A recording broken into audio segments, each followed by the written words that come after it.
Welcome back, everybody. Thank you for bearing with us through some technical difficulties there. But we are back with Game 2 of DNX versus TA Light. And Orion, DNX played a very slow, very smart Game 1, able to come away with the victory. Here, we are seeing TA Light draft a composition that can answer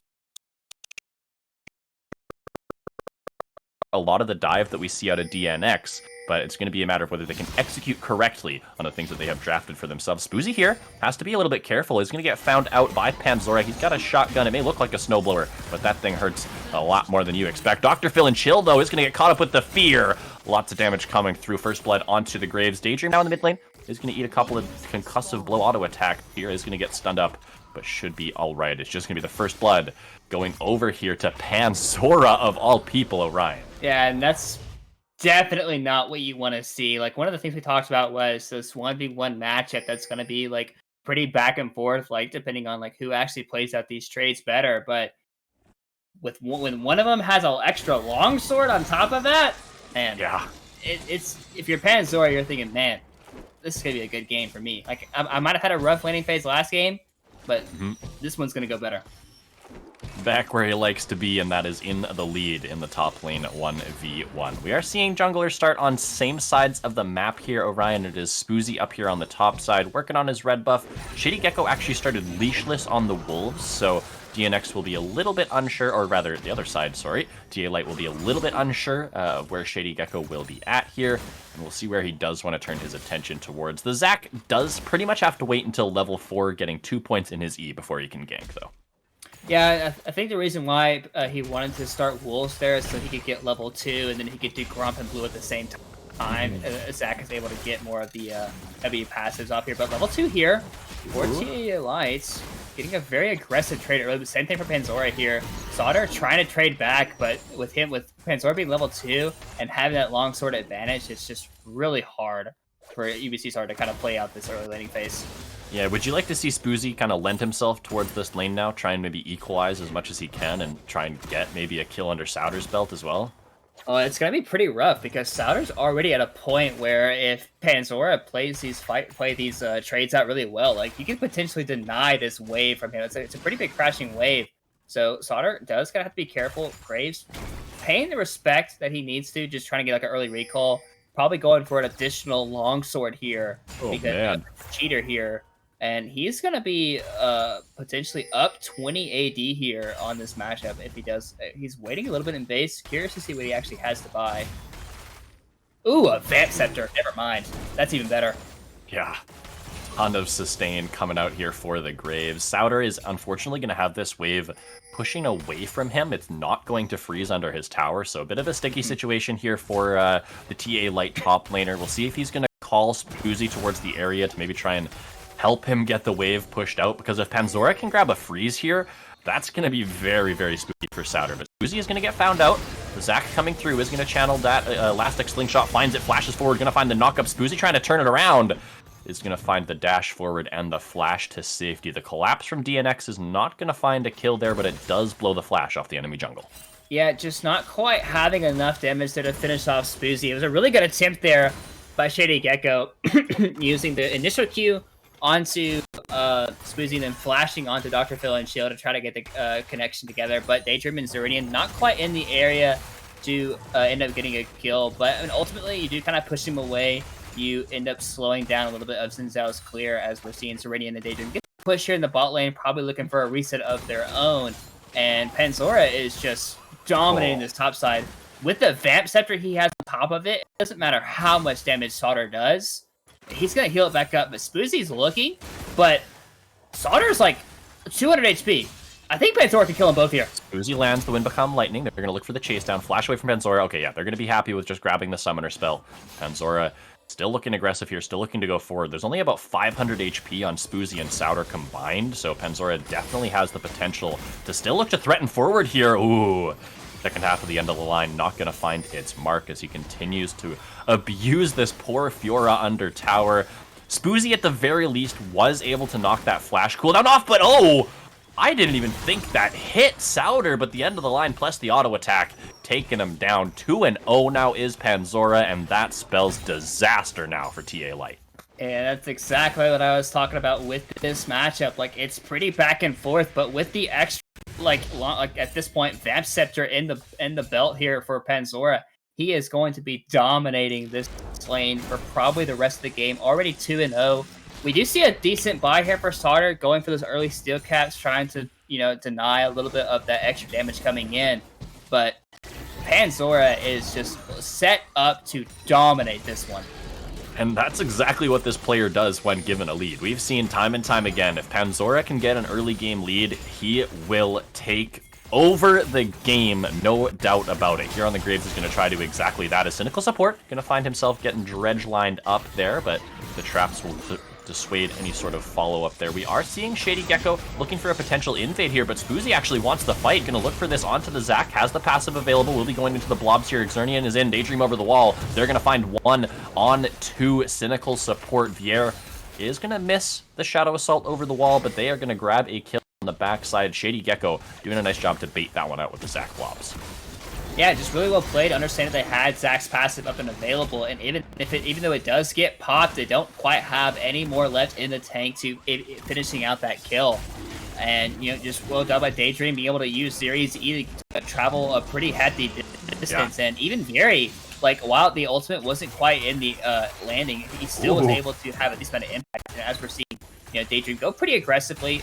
You know, Support not quite in the area, so knowing that it was a 2v1, is able to kind of play like this type of nature. But we're seeing Graves dominating this top side of the map, going super aggressive on his ins out, but he's potentially looking at a 3v1. Yeah, is getting collapsed on here. Does have the dash over the wall, so is going to be able to get find some safety there, but not able to steal away the red buff from Spoozy just yet.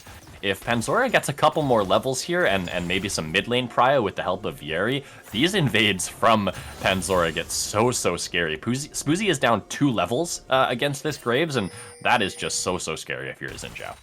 Yeah, and Shady Gecko is looking in the bot side here. Ceridian does have Hook up and available, and with the Chain CC, we could look to see a pretty aggressive trading here, but not quite wanting to go just yet. Waiting for the perfect timing here in the bot side. I think Daydream and Ceridian are making it a little too obvious that Zac is here. They were playing very aggressive this entire game, and now all of a sudden they're just kind of saying, hey, no one's here. We're not going to go aggressive. Hook lands! Dredge line does land. Oh, Shady Gecko over the top. He's going to find the clap. He didn't find the knockup, but he gets them into each other. 80 say ARAM not even going to choose to burn the flash or the heal, but topside now, Panzora's in a world of hurt, getting dove under his tower. Wind becomes lightning. Graves becomes gold. That's going to be the punch back here in the topside. Shutdown gold onto Spoozy. Yeah, and that's a nice kill going their way. It's really well done there, trying to alleviate some of the pressure that Panzora had. But even though they got some kills there, a lot of the pressure is going down on this bot lane tower here. So that's one of the things that, like, when you start losing on some of these side lanes, like, you kind of have to salvage that lane. But once you start putting your resources somewhere else, it's really hard for the rest of the map to properly play out this game, as they're getting a little aggressive with like no HP. Ooh, Daydream does have to flash away. Mega Death Rocket will find its mark. ADC ARAM now flashing forward, aggressively able to clean up the double kill as Xernean can't find the retreat. That's a huge pickup here for TA Light. Yeah, and that's just really disrespectful there from DNX's bot side there. Just trying to get way too much on the map, and all of a sudden you give Jinx 2 kills back into her pocket, and we know just how strong Jinx as a scaling champion can be. So definitely a very big mistake there for DNX's bot side after having basically full control over this game. Yeah, handing a couple maybe not shutdown gold just yet, but definitely a couple handfuls of gold there onto ADC ARAM. Now sitting at 2-1, but they are going to look for the punch back. Nice ultimate out of the Braum. They're going to find it, but the flash from Xernean is going to land onto the Jinx anyways. Cynical Support, you did your damnedest, but it unfortunately wasn't enough this time. Yeah, nice use of Glacial Fissure there, canceling the knockup, I will say that. But at the same time, the hook landing here and the point-and-click CC from Nautilus able to result in a kill. Oh, and they want more. Under tower here, Shadow Assault just barely out of range. Daydreams, do you have the damage to try and finish this one off? Shady Gecko over the top as well. Gonna find the chase down here. Does he have the Q? He does. Pull him back in. Try to get some damage down. Daydream just out of range, but they pull him back in. The Zac takes the kill, and DNX have already struck back with a 1-2 punch in the bot side.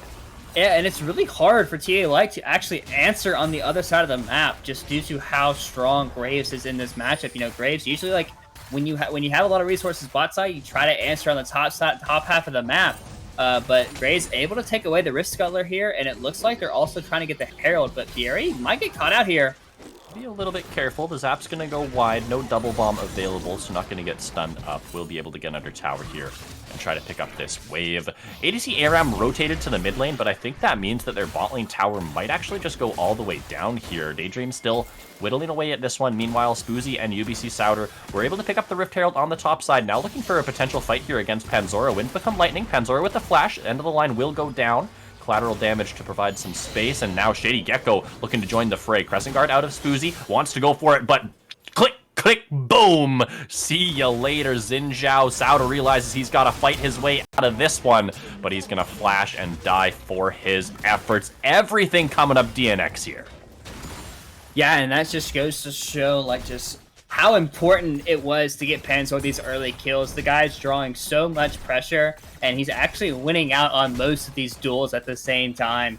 You know, Dragon spawning in about, Dragon spawning in about 7 seconds here. Definitely look for, DNX to use the power that they have in this game to still control, even though they're controlling top half of the map, they're also controlling bottom half of the map at the same time, and it's just looking very clean once again here from DNX.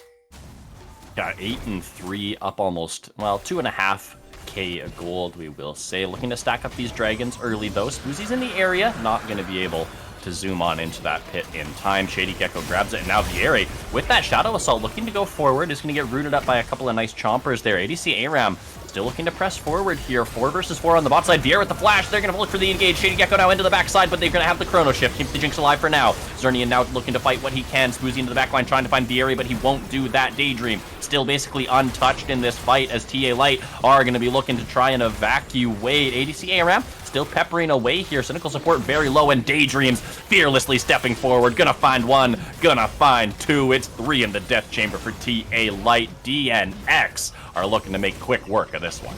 Yeah, just really good team fighting there. Oh, the double bomb. Shield? Oh, no, not quite. Not quite able to survive that one. Shady Gecko is still looking onto the ceiling. I don't think he has quite enough damage. Has to be careful, but yeah, actually. Just really good team fighting once again here from DNX, actually playing out these fights really, really well. Like I talked about at the beginning of this game, TA Light does have a lot of tools to survive the initial engage. It's up to like their positioning and how they actually play out these fights to kind of win the rest of these exchanges. But overall, these exchanges aren't particularly going the way of TA Light just because DNX is just better at team fighting than they are so far. Yeah. They've got a level lead in the top side, 20 or so CS up there for Panzora as well. Similar, or rather, a little bit of a smaller lead in the mid lane for Vier.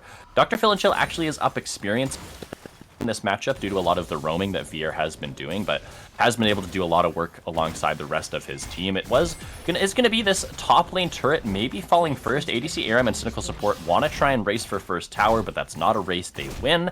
They will claim this tower nonetheless, so an objective trade here across the map. Panzora might be looking for the 1v2. I think he's still strong enough to just outright win it. This end of the line plus the collateral damage gonna find 1. He's gonna dash forward. Spoozy isn't gonna be in the Crescent Guard much longer. Panzora with a 1v2 outplay. This is what we're used to seeing out of this man. Yeah, and it's one of the things that just kind of comes naturally when you have such an early lead. Graves as a champion, especially like when he gets these items, is just so much damage. He has so much survivability, especially with the build that he went. He went for Shield Bow. He's probably also going for Bloodthirster as well. Dr. Phil and Chill face checking onto Zerinian. Stun comes through. Nice Everfrost root with the double bombs there as well. They're going to be able to get themselves away, but this blue buff is going to be stolen away, and we need to keep an eye on these objective timers because 2 dragons already claimed here from DNX. There's another one spawning in just 2 minutes. That means we could have about a 23-minute Dragon Soul here if DNX do want to go for it. Cynical Support stepping forward. Not going to be found out there in the bush. 3-man bush camp here from DNX. Maybe looking for a potential tower dive onto Spoozy and Cynical Support. It's going to be the Shadow Assault to go forward first. Shady Gecko over the wall. Vier tanking up the tower for the time being. Does have to be careful. They find 1. Vier's going to go down to the tower. They find 2 as the Braum goes down. 4 versus 3 on the map right now. Fiora in the top side. DNX trading upwards constantly in this game. Dr. Phil and Chill with a nice root, nice double bombs. ADC ARAM not going to be able to find any sort of damage to follow it up there. They are 4 versus 2 right now in the mid lane, and it feels like DNX have just fully taken control of this game. Yeah, it's just TLA is just a little bit too far behind right now to actually look for answering plays back. The game is just not looking great from at this point in the game, and you know it was hard enough to deal with Panzora in the side lane. He just completed a Bloodthirster on top of his shield bow as well. So this guy is going to look to continue to control the game. I think depending on how well TA Light plays some of these fights, the Graves might be able to 3v1. Depending on, like, I think the only champion that can actually kind of lock him down would be the Braum or the Zillion. And if those champions aren't there, they don't have any actual CC for Panzora. Right. And they don't have any anti-heal yet. So he is going to be healing for about 100 health every single auto attack that he does. And I don't think they actually have enough damage to go through that raw healing, especially with the shield on top as well. And now has steel caps in inventory as well. Most of the damage here for the TA Light squad is in the form of those auto attacks, Xin Zhao, Jinx, and of course the Fiora.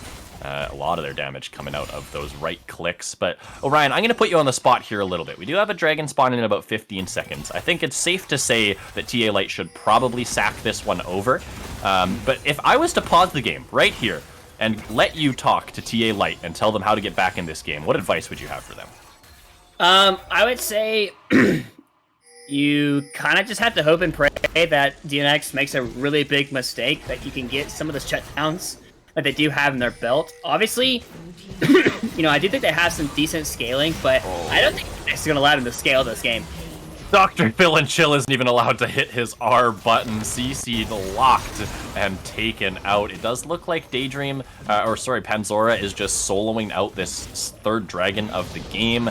The entire lineup of TA Light are trading for the Rift Herald, but at this point, it's a little bit of gold for the objective bounty claimed, but I don't really see a world where they're getting a charge off on that one. Yeah, probably not getting a charge. Mostly just Echo here. Wasting his passive. Go down. Vier, you need to keep tanking that. He's gonna die. Okay. Okay. You know, DNX having a little fun with this one. They probably understand that Panzora is quite literally unkillable right now. In the game, like we saw earlier, like Jinx was doing 3 auto attacks just to break Bloodthirster's shield, and Graves did 1 auto, and the Bloodthirster shield was back. So I mean, like he is in a spot right now where TA Light just doesn't have the damage to deal with Panzora in the side lane, and there's still a Zeri that's also 5-1 and 4, and there's a very tanky Zac on the opposite side as well. So, you know, DNX is in prime position to win this one out. Obviously, you do have some scaling options for ADC ARAM. You have the utility from Dr. Phil and Shield to kind of facilitate that. Do get a mid lane tower. DNX a little bit slow on rotation, but it looks like Panzora is looking to trade at the top tower as well. We are going to get the charge off here for the Rift Herald. Of course, the original turret pickup there was worth some objective gold, so that's at least something for this TA Light squad, but it's like an over 7,000 gold lead right now, and yeah, I mean, we haven't really talked much about Daydream, but again, she's quietly just having a fantastic game for herself, already building up towards that 3-item power spike for the Zeri, has the Triforce already, is very, very close to that Runaan's Hurricane, and then after that, once the Titanic Hydra comes through, I mean, I don't even know if we'll get to that point in this game, but Daydream feeling exceptionally strong. Yeah, I think as long as DNX plays this game out, like they're not really going to for fun it, and they actually play to cleanly play it out, I doubt Siri will hit 3 items in this game. They have a stranglehold over the map. It's really hard for TA Light to even just leave their base, and it's only 19 minutes into this game. So, probably looking to see Panzora continue to have a lot of impact on these side lanes, and the 4-man squad is just going to continue to group up and look for picks. Yeah, they are going to look to keep pressuring in 2 lanes here. 4-man squad in the mid lane, like you say, Orion. It is going to be Panzora pressuring on the top side for now. They're going to try and split the pressure between 2 lanes here. For TA Light, they do have the minion push in the bot lane, so at the very least, they don't have to worry about the 3-lane threat for the time being. But for DNX, I mean, do you think they're at the point where they can just start diving some of these inhibitor towers and just looking for the Jinx underneath those towers? I think it depends on who's the one actually diving. I think Shady Gecko, as long as he has his passive up, should be actually pretty able to do. I also just think the amount of pressure that Panzora has to draw to him just to kind of nullify him is probably going to end up being enough. But I feel like at some point DNX is probably going to get a little bit. I wouldn't necessarily say impatient, but I would say they're just gonna say, hey, let's just go and kill him like they're doing right now. Oh, not quite. Gary missed. Shadow Assault just going wide, but now mid lane they're going to go for it. Shady Gecko is in. They blow up Bazillion again. There's no chrono shift here. Dr. Phil and Chill forgot where his R key is. Shady Gecko's going to find the double kill. He's unstoppable on this Zac, and now Panzora joins the rest of the team in the mid lane here. It's going to be the Xin Zhao going down, trying to do his best, trying to do what he can, trying to use the Crescent Guard, but it's just DNX walking into the base and saying, listen, we're first in the Wednesday conference for a reason. We have been basically undefeated through our game score, and once again here, their prowess on full display.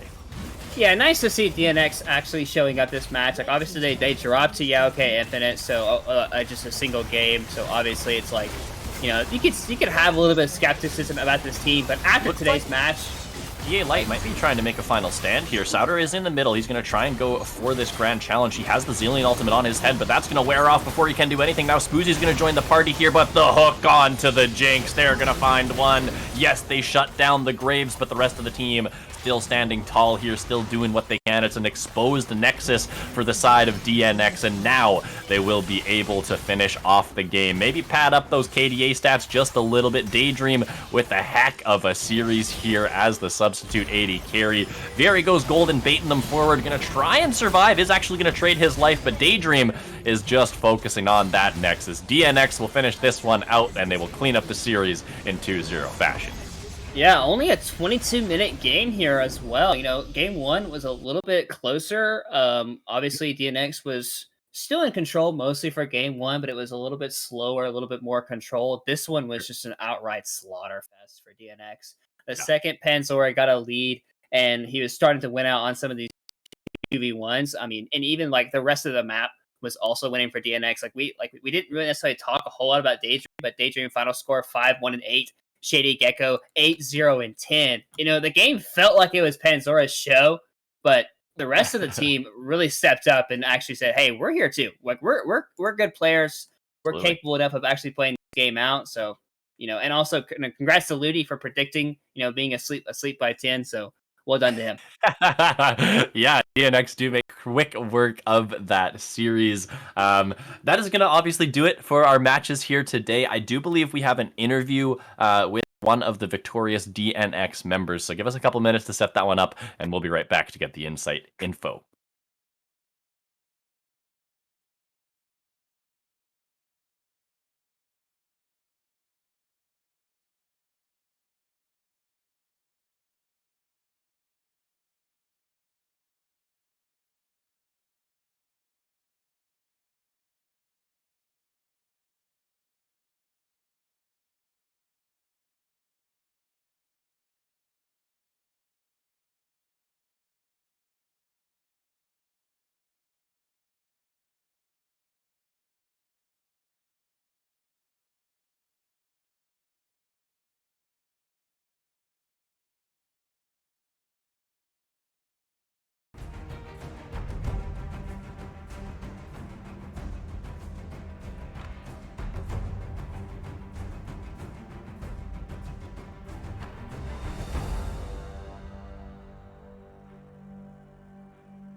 Welcome back, everybody. Right now, we are joined by Exernian after that clean 2-0 victory against TA Light.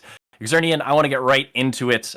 Playing with a new AD carry for you here today with Daydream. What was it like, gelling together as a duo here for this game? I mean, I think Daydream is a really awesome ADC to play with. Obviously, from what you guys saw, she hypes herself up all the time. She's like, "I'm so cracked, guys! Like, like that for what?" It's crazy. She's really fun, great personality to play with. How we actually met was we played in Lotus against each other.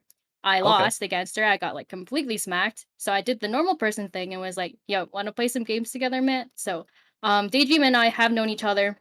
I asked her personally, like, "Hey, you want to sub for my team?" It's been, yeah, I think it's just really nice that we have a great sub like her on the roster. that's good. Yeah, going into it, we were kind of wondering what that would be like. We obviously didn't have the background information, knowing that the two of you had played together. So that's definitely nice that you guys had some synergy to build off of to begin with. Yeah, she subbed in Zeal Blues week as well, I think, and a couple of Hmm, scrims. So sweet. Nice. So one thing I guess just about like today's series, going into it, last week, I know you didn't obviously play, but DNX did end up dropping the game, just a game to yeah, okay, Infinite, a team that's like a little bit lower caliber of a team. Going into today's match, like were you guys like just more focused going to today's match since TA Light was a higher seeded team, or did you still treat them kind of similar the way that you treated like everyone else so far, and just kind of blew right by them? I would say it's a bit of half ego, but at the same time, we were trying a lot of different things. I think overall, it was more of a mistake on our part. We were like, yeah, let's try all these new picks. And then we played a lot to our lose condition. I'm going to give a lot of credit to, yeah, okay. They played really well, especially in that first game. I think it really surprised us just how much pressure they were putting on in the map. And then, as you guys can tell, like we play really, really fast. We play like on a high tempo. So when, yeah, okay was able to match that in game number one, yeah, definitely took us by surprise for sure. Hmm. Cool. So do you think that yeah, okay, Infinite was a better team than TA Light today? I would say yes, like in a way, just the way that they played against us. I think a lot of teams try to focus things more on our solo lanes, like on Catasol or Vier now or Panzora.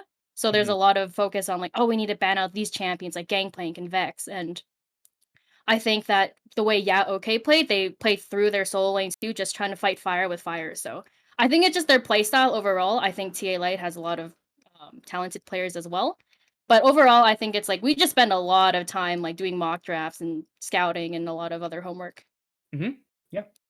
Cool. I'm glad you brought up Panzora because I want to talk about that player for a moment.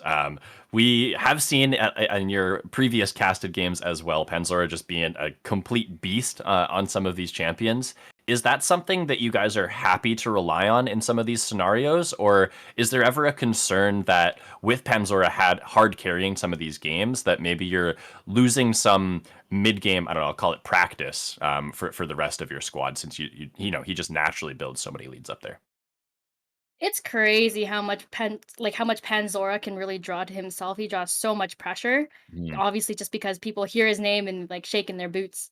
I think overall, I would say it's really nice to play with just from like my own standpoint. I think a lot of people are used to having like a tank, like Ornn duty right. player in the top lane, right? So it is really nice to have someone like Panzora. He keeps saying like I can't play weak side guys, I can play Ornn, and I'm like, why would I give you Ornn, bro? Here's GP. Yeah. I mean, that just makes a lot of sense, especially for like a guy that is continuing to dominate the scene. I mean, like, there's no particular reason to kind of put him on those weak side champions when he's able to draw so much pressure. Like, even in game two, like we saw Penzor very often 2v1ing a lot of these matchups, and then at the same time, everywhere else was also winning in the bot side of the map.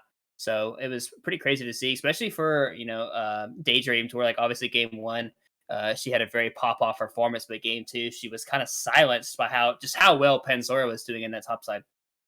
Yeah, I mean, a lot of light will shine onto him when people try to, gank him, and he's like, "Yeah, I'm just gonna walk out with the free double kill, thank you." Hmm. um, I like what you said before about the mid game stuff. I think overall, our team, we just know how to communicate around it. I think we just know how to say, okay, this is where we're fighting, this is what we want to do, and how we want to execute. So I think overall, I don't think we really miss out on any practice. I think it still comes down to we just know what we want to do each team fight and each game. Good to have that confidence and to always all be on the same page. I want to look forward a little bit into a couple of your matchups coming up because the last 2 weeks of the season, you play Collective Effort, the former CCS champions, as well as, or I should say, the reigning CCS champions, and Hard Hat Zone, who that will likely be a battle for first place between the two of you guys, considering you're both still undefeated as the time goes. What are kind of your expectations for those teams for the last couple of weeks? I think we're definitely like in the rest of the league is really looking forward to week 9 where we go against Hard Hat Zone. Oh yeah. Before that, obviously we've got to go through collective effort. Mhm. I think overall collective has shown a lot of promise. I think that, given the right tools, they will pop off and they'll do well. I think overall just the players that you guys talked about, like Philly B and forwards, Lemau, like I think Vier, our mid laner, really stands up to a whole bunch of other mid laners with no problem at all. I think it's really just like, "Hey, man, we're gonna blind you Ari or, like, Vex or whatever," and he's like, "Yeah, sure, I'm down." And he still manages to, like, win his lanes and do whatever he needs to do to pop off on his own. So I think there's a lot of credit that he deserves as well in terms of just the way that he fits into our team. Do you expect a couple victories then in the next couple of weeks? I mean, I wouldn't I think my team would get mad at me if I were to say, like, "Ah, now we're gonna get rolled." And then I think Flay would, like, start flaming me in my DS, be like, "Yo, Cerny, what are you doing saying we're Yeah. gonna throw your season?" But I think overall, like, I think that we go into every week just expecting everyone to play at their best and on that same level that we play at. So I think that we don't really look at other teams and be like, "Ah, no, guys, they're just so bad. There's a 2-0." We're like, "No, no, no. We think they're gonna play like this. How do we win? What's the best thing we can do?" So I feel like it would be wrong for me to not to say like, "Yeah, I think that my team will really shine in the next 2 weeks." Awesome. Love the confidence. Yeah, and also just I guess looking a little bit more forward in terms of like how playoffs are panning out. If you guys do end up making a run to the finals, it does look like your potential opponent is going to be Goldfish Gaming. I don't know how much you know about their squad, but they have been very dominant, just as much as dominant as you guys have been.